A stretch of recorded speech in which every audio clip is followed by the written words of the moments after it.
Hola a todos, ¿qué tal? ¿Cómo estáis? Bienvenidos. Good morning, everybody. Hello, how are you? And welcome to one more edition of Finect Live. These are encounters where we talk about investment, financials, and we always have very special guests with whom we want to discover and discuss the evolution of the current situation, interesting investment opportunities that open before our eyes. But before we get started, and before talking about what we're going to present today, we would like to introduce our guests who are very interesting. Geraldine Sundstrom, how are you today, Geraldine? Good morning. Geraldine is responsible for asset allocation at PIMCO, based in London, and she has a vast experience in markets, asset management. She has received many awards on plenty of occasions, and she's one of the most influential women in the financial world. Thank you very much. It's a pleasure to have you here today. Y Santiago Daniel, ¿cómo estás, Santiago? Santiago Daniel, how are you today, Santiago? Santiago is also responsible for investment products at Deutsche Bank, and you're all very well acquainted with Deutsche Bank. It's one of the main financial institutions in Europe, and we have shared these events with you before, and it's very interesting to do it. Thank you for your time, too. Thank you. As you very well know, in this type of meetings, we connect live. It's actually 12:02. And the IBEX is going up 3.3% according to my watch. And, well, you can send your comments live. I will see your comments or your questions on my smartphone. You can use any channels. For instance, you can use the post where you're visualizing this content, or you can use the email media@finect.com, or interact with us through whatever channel you will. So please go ahead and interact with us. PIMCO is one of the main asset management companies worldwide. For equity, of course, we all know PIMCO. And in terms of investment volume, PIMCO is 30% of the Spanish volume that we normally see in Spain. So it's quite a remarkable volume. And as we said earlier, Deutsche Bank is one of the key financial entities. So, Santiago, we are now going to talk a bit about a joint strategy that you're going to release jointly. It's not out yet, but can you tell us a bit more about it? Actually, why have you created this alliance between Deutsche Bank and PIMCO? Well, thank you very much, Vicente. It's actually something that we have been discussing for quite a few years, and it's been almost 20 years that I've been working on open architecture for funds, and it's one of our main pillars. And I'm sure that Geraldine will also mention it throughout the talk. Now, interest rates are very low. In Spanish debt, we need to go to more than 5-year investment to find positive yields, and that's a very important problem. And that's a very important problem for those people who are keen on savings. So we are going to discuss the many options, but something that you cannot do is to give up. You cannot drop the towel and say there's no yields, no profitability, so okay, I won't do anything about it. So what is it that we're going to do? What we've always been doing, try and find opportunities wherever they can be found, and of course, trying to use the best management company and the best managers in the world in this case. And of course, as you said, PIMCO is remarkable. They have more than 1.7 billion, or Spanish trillion actually, and they have a very streamlined and very careful investment project process. So we mustn't give up. There are opportunities. We need to try and find them, and this is why we have PIMCO and Geraldine to help us with that. And in very little time, we'll see how we're proposing very good ideas for our customers. Geraldine, we have been talking about this very complex situation that we face. There's very low interest rates. Later on, we'll talk about that a bit more. But we also have the situation that we've been seeing lately in the markets. There's been a roller coaster there, very sharp drops. Actually, in the year end, almost all assets dropped, and now in May we've seen changes. Well, where do we find ourselves? What's the current situation? Well, we're coming towards the end of the cycle, and PIMCO sees a lot of disruption going forward, which will make the investment environment pretty different than the one we've had so far in the last 10 years. We're likely to see lower returns because, of course, financial assets are highly valued. Santiago, you mentioned negative interest rates, which of course are a big part of that. and also we're likely to see more volatility.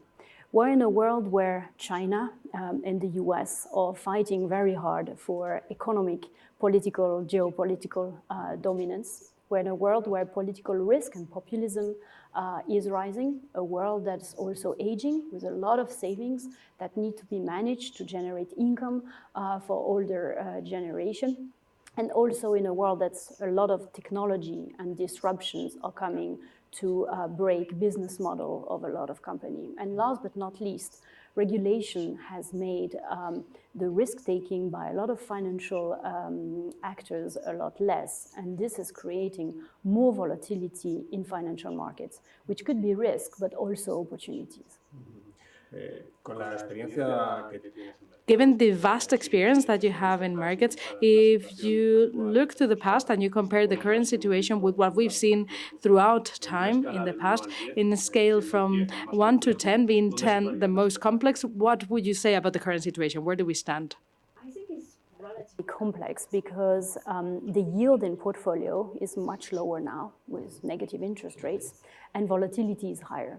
So it becomes a lot more painful for investors to be patient, look broad. People feel very scared about the world, very scared about recession. However, you need, as you said, not give up. Recession is probably going to come in the next 3 to 5 years. But at the same time, the environment we find ourselves is one that I like to compare with the Cold War, maybe of the 1980s, in the sense that the US and China are in this big competition of a lifetime. These two athletes are vying for supremacy. And this is a very scary environment because from time to time it looks like a real war, like missile crisis. At the same time, nobody can afford to be sick. Nobody can afford to give up, otherwise China is going to catch up with the United States. So this is bringing a lot of things. It means that central banks will react differently than they were in the past, probably be a lot more preemptive, and when they cut interest rate, go really hard. The fiscal tool in certain countries where there is room for maneuver is going to be utilized a lot more than in the past because monetary policy with rates already so low is lacking space. We are also likely to see things in the technological sphere and frontier, a lot more investment because whomever wins the technological race is likely to win the economic race at the same time. So as soon as there are moments of weakness, and we've seen one quite recently with the trade war going hotter, then central banks, the Central Bank of China, the Central Bank, the Fed in the United States are coming to sort of boost their champion and help markets. So this need to go really broad, to look also away from Europe. Europe is somewhat absent from this race. It's not the US, it's not China. The winner is between those two. And you need to look abroad for your investments. Of course, I'm European, like most of the people who are probably listening to us right now. But you need to go and find the winners, probably mostly outside of Europe, in terms of fixed income, in terms of credit, but also equities and emerging market, especially China and Asia, playing a much bigger role than in the past. I know that was a sort of long answer to your question, but this is, where the head is at the moment. Sí, hay dos factores que... Sí, perdón. Debería hacerlo. I would add to what's already been said. You were asking to give a score from 1 to 10. Maybe I can tell you the approach that our investors have. I think we would be close to 10 in terms of complexity, not just talking about customers, but also talking about customers, about those people who are keen on saving. Many people will remember when the bubble burst in 2000 and in 2008. For Deutsche Bank, this is a current situation that is very complicated. It was it's perhaps a bit more complicated than even in the past. We need to be very careful and make the necessary choices. Geraldine was picking up on two topics, the mood that investors have, and also she was also talking about central banks. I think those are two different topics that are very interesting to tackle, and this is why precisely I wanted to ask you about that, because on top of what you said, my feeling is that because of financial repression, customers have had to assume further risks, more risks than perhaps they wanted to. or than they were willing to initially. So what do you do in that sense when customers have the feeling that they are at the greater risk than they expected? And well, it's true. It's true. Investors' attitude to this situation has changed. Attitudes have changed, behaviors have changed, and investments have changed too. What we always try and do is try to support each individual on the basis of their specific situation. Each person is a world of its own, and we need to deliver good advice. We've seen two types of situations. Some we like more and some we like less. We've seen that there's been zero deposits, everything at zero. Half of the Spanish debt is in negative rate. So in some cases, we've seen that some people have purchased guaranteed funds with very low yields. The only guarantee that you actually have in that sense is that you will lose earning power. You're guaranteed that you will have lost money in that sense. So, and that's not the solution the way we see it. Some customers have extended the term for their savings, the tenor in a way. They've tried to diversify, look for lots of flexibility, and this is why we have the support of PIMCO and Geraldine specifically. And we want to, of course, see things from a distance and extend the timelines, and we think that in this sense there are still opportunities to be found from that standpoint, as long as, of course, you allow the right people to support you. Geraldine, we were saying that people are losing earning power, and it's true. Currently, we don't have that much inflation, but we've always said that central banks' policies to have low interest rates could give rise to high inflation, but that hasn't materialized, actually. But it's sure that people will lose earning power. So do you think that we can forget about inflation, or is inflation a threat that we need to take into account? Right now, not too much inflation because demographics, technological innovation, which is accelerating, is keeping inflation relatively low. That said, the inflation is not negative. So if you have negative yield and positive inflation, you're still likely to lose purchasing power. I think what's really important here when you have those negative yields in Europe is to sort of manage abroad, and you have to manage some foreign exchange risk actively in this. How much foreign exchange risks are you willing to take? How much emerging market are you willing to have? Or is this tactically the right moment to do so? So opening a breadth of many more layers of investment, even in credit where generic spreads are relatively narrow, where to find better spreads in maybe more structured, more complex product, but not necessarily more risky. It could be safer, like in non-agency mortgages in the US, which have relatively low loan to value and that are a little bit more complex. People don't look at it, but they offer a higher spread. So a sheer breadth of investment going abroad, but being also very tactical and dynamic, because those risks keep on popping. And just like having a passive approach to investments like worked so well in the last decade with all this risk and disruption is unlikely to perform as well, given the winners and the losers that are going to emanate from this race. And this were like the secular risk that PIMCO has been warning about. And Europe as well, in that sense, is at risk of the trade war. We talk a lot about US and China, but Europe is an extremely open economy that relies enormously on exports to China in the auto industry, in industrial goods, and Germany is the poster child of this. So Europe is also very vulnerable. On the other hand, with the eminence of China as a superpower, there are a lot of countries in Asia that are likely to benefit from supply chain divergence and so on. And so going, much more broad regionally, much broader in the breadth and differentiation of different assets, is probably the better defense towards this environment, which is, of course, risky and not very rewarding, sadly. Es verdad lo que decías de Europa. De hecho, si nos vamos al mercado de renta variable... What you said about Europe, actually, we see that the worst behaving companies have been automotive or industrial companies that have a business in China. But what has been the evolution like for this very complex market? Concerning your portfolio, concerning how you've managed your portfolio, how has this evolved in the last few months? How have you positioned yourself tactically? Okay, so there's one word. That one word is quality. And you can start to apply it to various parts of your portfolio. So you want the best quality assets in the highest quality country. That's your dream portfolio in a world that's going to be a lot more volatile and disrupted. So I would say the two sort of quality area, and one of it is maybe not completely intuitive. United States is one. There's room for monetary policy loosening, and there's room for fiscal stimulus still, and willingness to do so. And bizarrely, China is in the same position, and we've seen it over the last few months, a lot of fiscal and monetary easing, and a lot of room for maneuver to offset the slowdown. Whereas Europe, on paper, could have some, but really not much. So the overweight is going to be much more towards the US, a lot less investment that you would normally have in Europe, and daring a little bit of China and Asia. I'm not talking about huge quantities because it's very volatile, but some of it.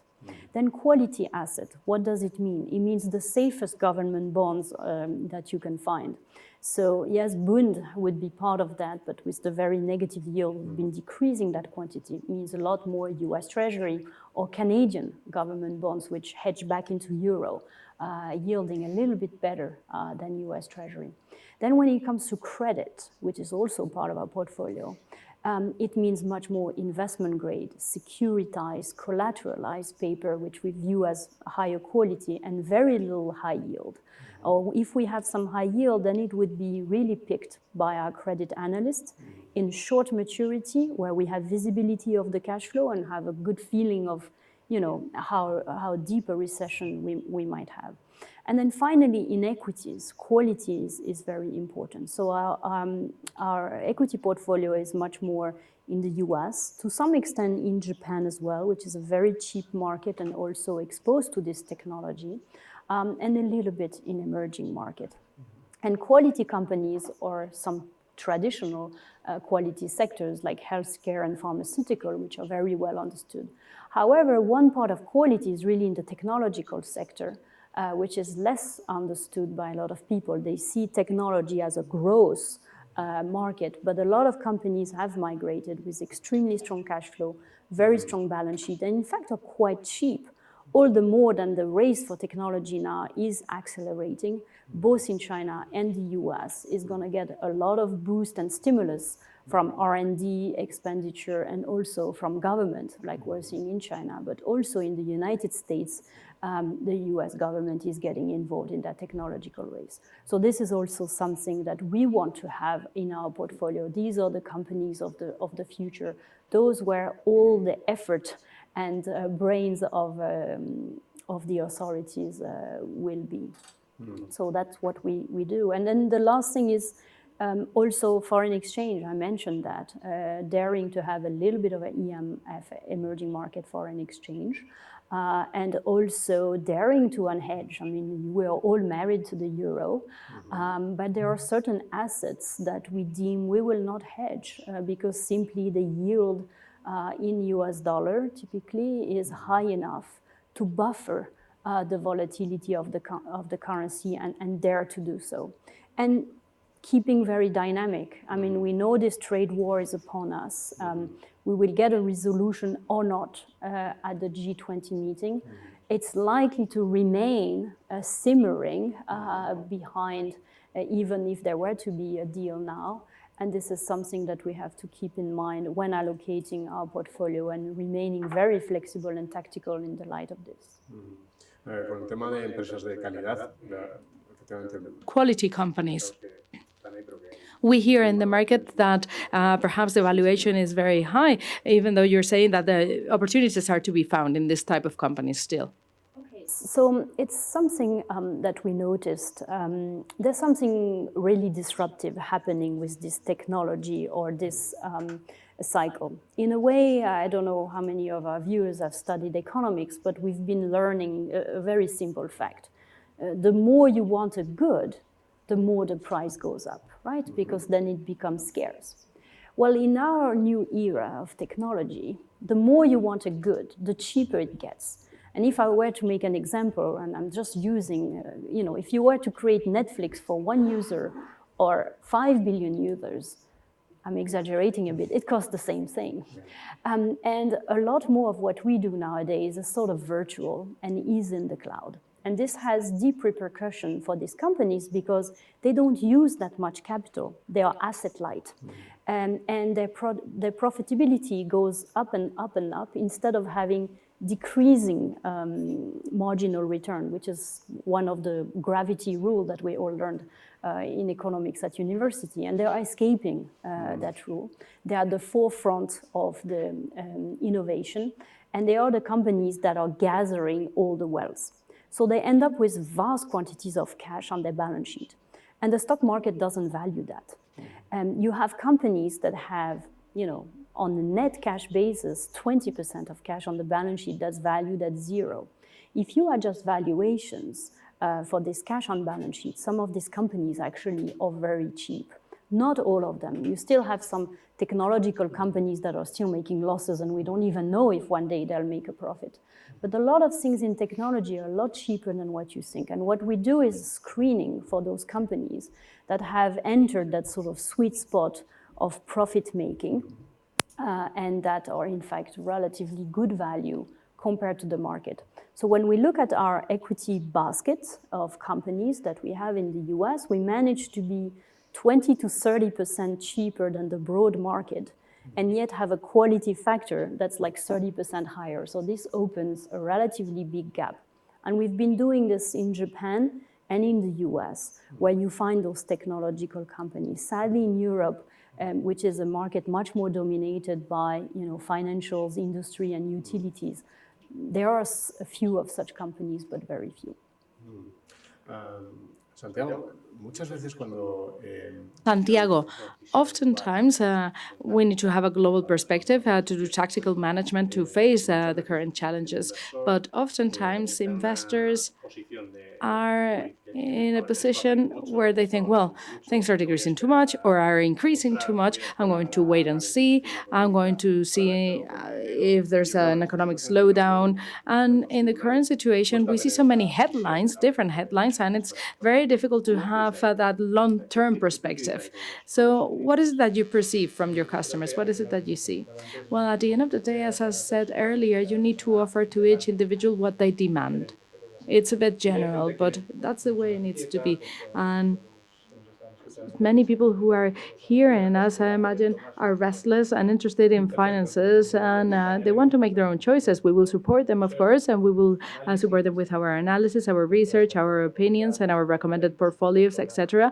And of course, our broad range of offers, an open architecture, not just including funds, but other types of assets. And I imagine that a higher amount of individuals have their own profession and they are not acquainted with this. And I think it's very important that we bring up the issue of market timing. Market timing. There's a lot of literature about this. I'm going to try and buy when it's low and sell when it's high. I don't see many people who are capable of doing that. We know people who have purchased well. We have a great example right here. You can purchase well and wait, but getting market timing right is very difficult. So what is our recommendation on that sense? It seems logical, but you just need to put your money in the hands of people who are experts and who can indeed be there. PIMCO has a management team that includes more 250 people, analysts who are constantly on top of markets,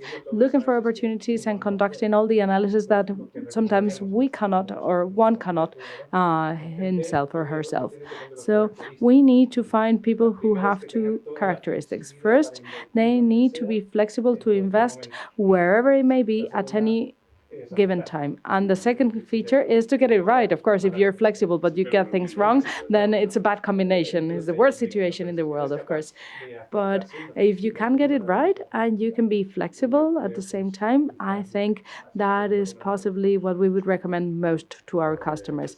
You were talking about that very big team. I was very surprised that when we were preparing this conversation that and the average experience of the team is 17 years, right? In PIMCO's team, in your team, Geraldine.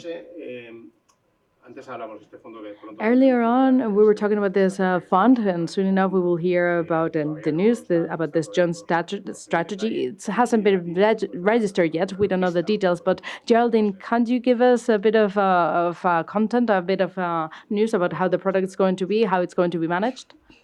So the portfolio is going to be multi-asset and genuinely global. It will invest most, in developed market, but will dare to go across emerging market when we think it's the right time. It will invest in equities, in credit, in government fixed income, and also have foreign exchange as another tool to generate return. But importantly, and we all touched upon that, there's something among, investors, like they all fear losses. And of course, nobody likes to lose money.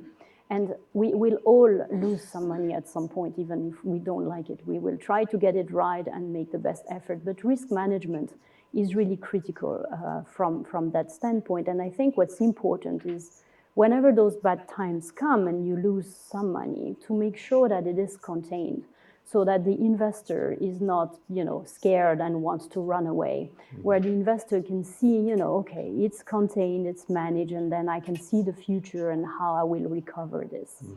Too often in my career, time and time again, and this is why we wanted to create a product like this that is downside aware and want to minimize regret. It doesn't mean we will never lose money. Nobody can guarantee that. But it's that the world is made of bad times and mostly good times after all. The key is to, when you have a bad time, that, the downside is commensurate to your risk appetite, that, okay, it hurts a little bit, but it doesn't kill you. And that then you will enjoy, and we will enjoy together, the good times and the opportunity. So really, the key for me is to manage the downside.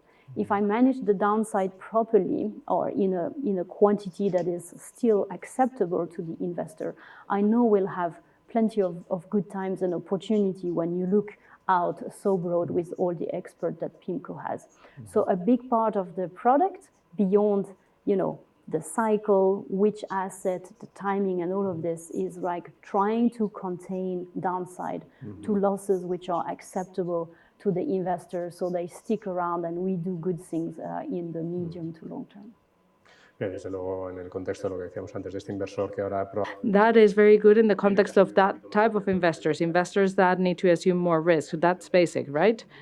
Of course, we need risk, flexibility, and tenor and term. The right term is very important. Very, very often in the past, we've seen short-term investors who wanted to renew their deposits very frequently. That doesn't make a lot of sense. So we need to look at things from a distance. Actually, if we go back in history and if you see Geraldine's funds, the likelihood of losing money in 6-7 years' time, it's practically zero. So you don't need to go and desperately look for a quality label when the quality is given by the management and the term to the tenor. I'm going to introduce a couple of questions asked by our audience. Thank you very much for participating and sending your questions. There is one question that has been answered in a way, so I'm going to rephrase it in a bit, because it says whether you will recommend an expansive or defensive asset portfolio. But Geraldine talked about that too. So I wanted to talk about those defensive assets in terms of value investing, because amongst our users, there's many supporters of value investing. So what's your opinion on this type of companies right now? At this moment, late in the cycle, value typically does not perform very well. Value is very good early in the cycle, meaning after a recession, when everything collapsed, and you start to see potential for recovery, value performs very well.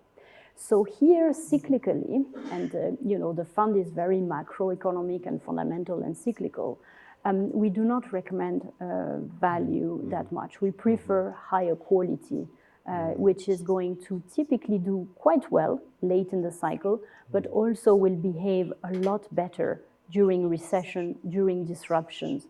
So we want really strong balance sheet and quality rather than value. It doesn't mean we will never have value. There's a right time for it. We don't think it's the right time now.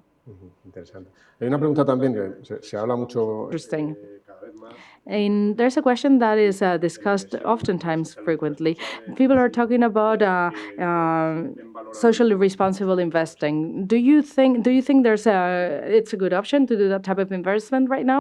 Yeah, so PIMCO plays, a large part as, we have clients who want to be ESG, as we call it, but we're also a large buyer, so we can also play an active role in this, and PIMCO certainly does so. So this is something that we think, secularly is going to grow as part of our portfolio. We have a whole team who does rating for sovereigns, but also credit. So we are also part of this UN compound and following some of these rules. So increasingly, ESG is part of that. No sé si quieres añadir algo aquí relacionado con la inversión. No, Deutsche Bank tradicionalmente. To add to what's been said, well, traditionally, it's always been a good strategy. We've always supported ESG at the global level. And since you're asking this, I would like to make some advertising, because currently we're offering to our customers an ESG-linked product, protected with coupons and so on. So it's not just a theoretical concept for us, it's something that we put in practice. And I do agree with Geraldine, in the mid-long term, this makes sense, and there is a good side to this. Of course, in the future, only sustainable investments will exist. If it's not sustainable, then it won't be an investment in the future. Well, that was just a brief remark from me. But to conclude this section, the next question says, taking into account the backdrop, what alternatives are there for fixed income? What are the alternatives to fixed income given the backdrop? Well, first of all, there are some fixed income out there that doesn't have negative yield and that we still think offer a good risk reward, even though I have to say the quantity of such is coming down. So alternatives is to go maybe in some countries, in emerging market at the right moment. Now that the Fed is looking a lot more dovish and more likely to cut interest rate than rise tactically, it might be a not too bad time to do this. Utilizing foreign exchange is I know it doesn't sound very intuitive, but is a very powerful mean to create liquid, high-yielding portfolio, and this we are also using tactically. So for instance, buying the US dollar versus the euro will yield something like 3%. Of course, you take some risk, but you can buy some emerging market currencies that could yield a lot more than that, and more often than not, much, much more than high yield. And then you have to dare to have some equities in varying quantities. We know, European investors tend to be risk averse, so we're not going to push that too high. But whenever we feel, via dividend yield, you can also get capital appreciation as well. And these days, dividend yield are relatively good compared to fixed income. My alternative to fixed income is very easy, Geraldine, PIMCO, and allow them to assess you, of course. And the final question is a typical question that journalists ask. Out of the many risks that we see out there, what is it that concerns you the most? We haven't talked about the Brexit, but it's always there. We've talked about the trade wars, we've talked about interest rates, and we've talked about the economic slowdown. So which one concerns you the most? For me, it would be the US-China trade war. The impact could be quite profound in a not so well understood way, I would say, even from the part of the Fed, sadly. Because a lot of the things that could happen is that, I'm going to again take an example. For instance, Apple makes 20 to 25% of their profits by goods made in China and sold in China. This is not even part of trade data that we all focus upon. So the disruption of a trade war and boycotts and all this tension could be a lot greater than what economists or even central banker can think about. And the hit to profits could be very high. So we could end up by the end of this year with an earnings recession from company. Maybe not a GDP, maybe not an economic recession, but earnings recession, which could, weigh on stock market valuation. And the Fed can cut interest rates. It will soften the blow, but sadly, it doesn't completely fix a trade war. So I think the trade war with the US and China is one that we need to really look upon very carefully. The markets now tend to believe that Trump will never do something as crazy as this, but he's kind of done a few things at the moment. So this is something that we're looking at carefully. At the same time, if the US and China can make peace, then I know there are quite a few assets, especially in China and Asia, that would look extremely cheap. We've had very bad performance year to date because of this tension. So, every risk opens opportunities as well. You need to have your eyes upon it when we get, the end at the end of this month when we see what G20 and what this trade war will bring going forward. Muy bien, estaremos atentos a estas oportunidades. Desde luego, Santiago también. We need to keep an eye on these opportunities, and Santiago will keep an eye on the product that you're about to release. We hope to know the details very soon. Thank you so very much to the two of you for having joined us today. Thank you very much, Santiago, Geraldine, for everything. Thank you very much, Deutsche Bank and PIMCO, for having joined us. And of course, thank you very much to all of you who have joined the conversation live, and all of you who are connecting now, because as you know, we will later share the video too. So thank you very much. See you again in the next Finect Live. Thank you, everyone.